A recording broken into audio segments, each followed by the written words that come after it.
Welcome back to my channel, and in today's video I want to share with you why I decided to work in Saudi Arabia as a nurse and my experience and journey getting there. I'm Linda. I'm currently working as a corporate nurse. I've been nursing for the last 15 years. For the last 7 years I've been in corporate, and prior to that I've worked in a variety of roles within clinical, adult, pediatric and internationally in Saudi Arabia, which is what I want to get into in today's video.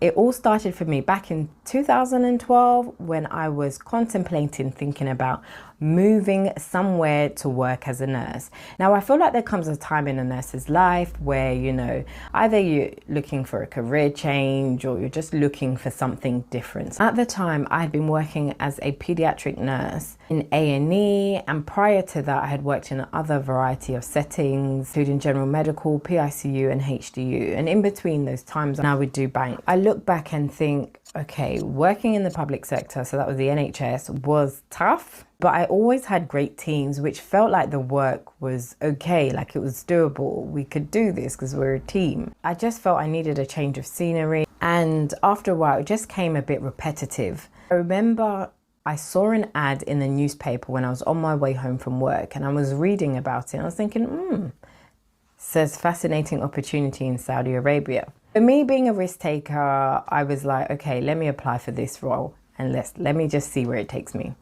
I think that was a sign I needed as well, because I was thinking and contemplating and umming and ahhing, and there it was in black and white, something I needed to do. So yeah.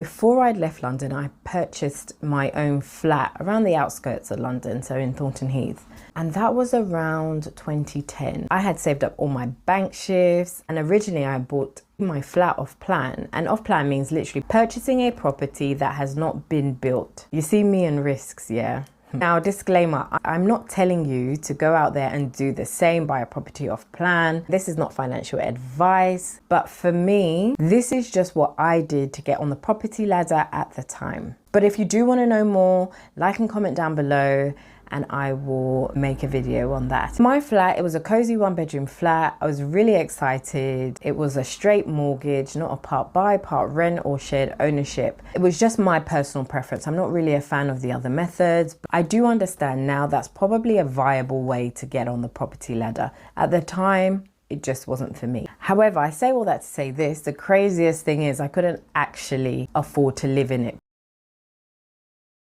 The process to getting to Saudi Arabia was smooth for me. I think that has a lot to do with the hiring company, HR, how they recruit, how they onboard, because it was really, honestly, it was really a smooth journey. Communication was on point.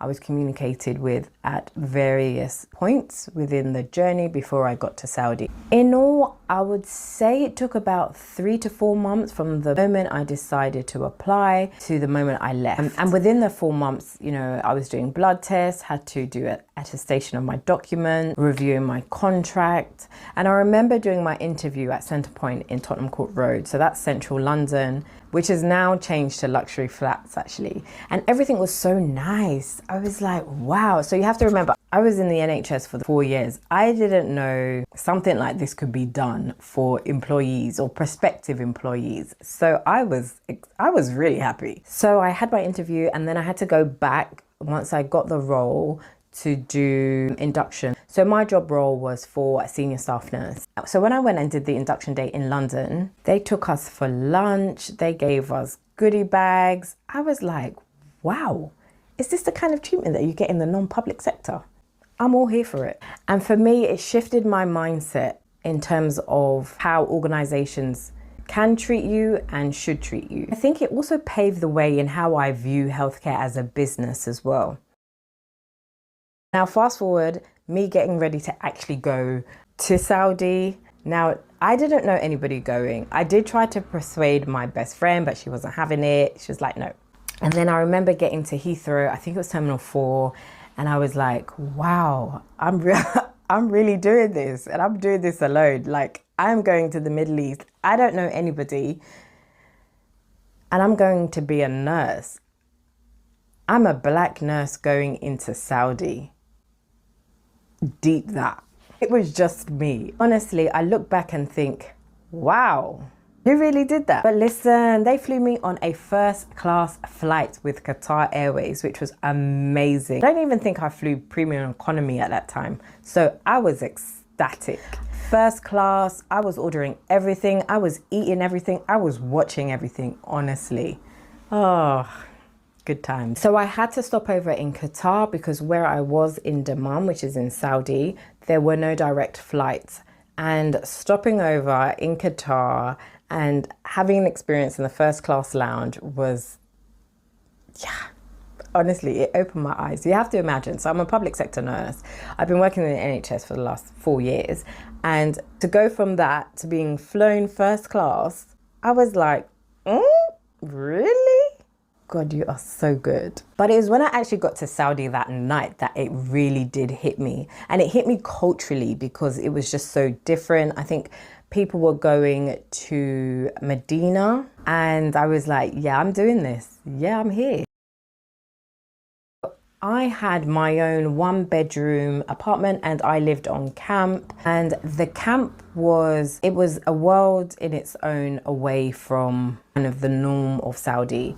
Working in a hospital in Saudi Arabia was an interesting experience, although it came with its own set of challenges. I'd say the language barrier was a bit tough to overcome initially because it was so new to me. But I was determined to learn and understand the local culture. I really immersed myself. You know, I ate Arabic food. I spoke with the locals where possible, especially around camp. I tried to learn conversational bits and pieces of Arabic to really get me by. And I think once you immerse yourself in a culture and natives of the culture can really see you trying, it really does give you a connection. So me being a pediatric nurse, I worked on the pediatric unit, which was a general medical from 0 to 5. And for the most part, it was really good. It had its challenges, honestly. Doesn't everywhere. I worked with international nurses, and I can say friction only arose because staff were paid according to their home salary. Those who are from Asian countries were paid less than the UK and American nurses. So that would sometimes cause tension because it was perceived that if you earn more, you should work more and you should work harder. So obviously that didn't sit well with nurses. Me being me, I humbled myself and got on with it. Looking back now, I didn't really take as much photos because back then social media wasn't as prevalent as it is now. So I was so scared to even take a picture. I think I've got like a handful of pictures and videos. I have more when I traveled, but I do have some amazing memories though, so. It's a beautiful beach in Ras Tanura, which is another area of Saudi Arabia. I don't know if I mentioned, I did live in Dhahran. Now, honestly, if you were able to get a beachside house in Ras Tanura overlooking the Persian Gulf, you were winning, because I knew people that had stayed there for 10, 20, 30 years and didn't leave because it was really nice. Now, weather-wise, for the most part, it was really hot. It's a desert, so it was very, very hot. But when it was cold, it was cold. I actually had to go to the mall and buy a winter jacket. Like, it was cold. Didn't expect that cold to hit me like that. But I don't remember it lasting too long, but I was like, wow, they really do experience a winter here. So yeah, it was cold. Listen, I had a wonderful social life. Now you're probably thinking social life in Saudi Arabia. Where I lived, we were close to the Bahrain causeway, could drive over to Bahrain and chill. So no, we'd go to the mall, you didn't have to wear your abaya, and we'd go to the Ritz. It was like the norm, so you just roll with it. And on camp, it's not as strict as being outside of camp as well. So there was barbecues, there was meetups, you know, it was nice, it was good. Everybody was there for kind of the same common purpose. You work, you save money, and if you need to move on, you move on. Or if you're saving towards retirement, you're working there till retirement. You know, everybody has their goal as to why they are there.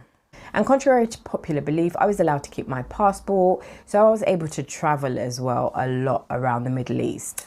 I had some of my friends who had moved to Dubai from London, which made my weekends exciting because traveling to Dubai was relatively affordable. It was around £50 return, and I would travel there every couple of weeks. I've probably been to Dubai over 10 times now, before it was as well known as it is now. And I've actually traveled to some really beautiful places, and I would have to say Oman is definitely on top of my list. It is so nice. Now, what was it like for me being a black woman in Saudi, moving from the UK where I was tremendously independent and had my own place, had my own car and an active social life, to going and being driven everywhere, not being allowed to drive. And really, it was so different. I remember when I was out there and the king decided to change the weekend from Thursday, Friday to Friday to Saturday, just like that. I was like, huh? Really? I was like, huh? Really? Okay. The organization in Saudi was the first place that I saw corporate nurses, but I didn't know there were corporate nurses in the role. So there were nurses within patient safety, quality improvement, and I was like, oh, what is this? There I noticed that nurses within these roles had postgraduate certification.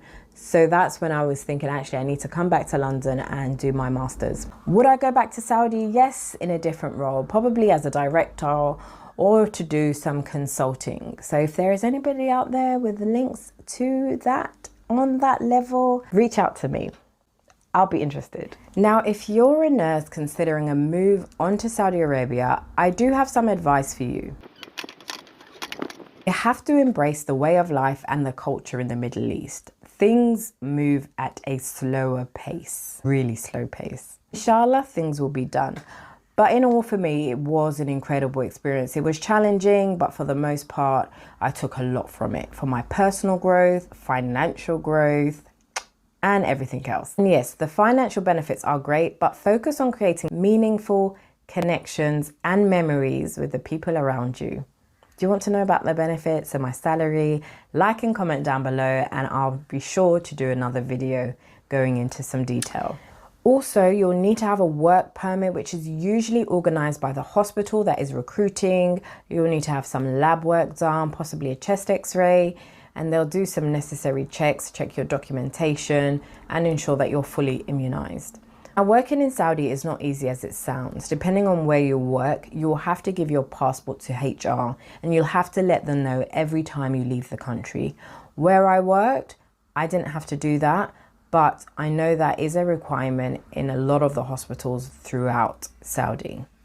It is a strict country, so don't go there thinking that you can impose your own rules and cultures. Be respectful and mindful. It is a Muslim country, so if you are non-Muslim, there is prayer call announced 5 times a day, I believe. When I was there and it was prayer time, everything shuts. The shop shut, everything. I remember the first week I arrived, I went to IKEA and I was getting things for my flat. I didn't know the shop would shut, as in the shutters come down, whether you're in or out. And prayer call was announced through the speakers. I was so scared, I'm not gonna lie, because I was like, what is this? Nobody seemed to be bothered. Everybody was carrying on shopping. I wore an abaya everywhere out of respect when I stepped out of the camp, but on camp where I lived, it was more liberal. I didn't have to wear a hijab, or I didn't have to wear a abaya. If you do have a goal in mind, visualize it and remember it, and let your friends and colleagues motivate you along the way. My friends flew out to Dubai for me, and I'm so grateful because I really do cherish that experience. And from that, it really motivated me to stay and push forward, even where there are times where I was like, I don't know what I'm doing here. I want to come home. My bestie had that call so many times while I was there, and I was there for about just over a year before I came back to London and studied my master's and went into corporate. I was also able to fly out my mom and aunt and put them in the Grosvenor Hotel. Now, if you don't know about the Grosvenor in Dubai, like, wow. In a really massive 3-bedroom suite apartment, and they were living, wow. But I'm so glad to be able to give back, and it was really important that I did that. But me, I'm the type of person, if I win, we all win. And lastly, if you really are considering an opportunity, comment down below. Do encourage you to go for it. Reach out to an agency, take the leap, and embark on this new adventure. Okay, that's it for today's video. I hope you enjoyed hearing about why I decided to go to Saudi, my experiences I had during my time there. If you have any questions or if you had a similar experience, feel free to share it in the comments down below.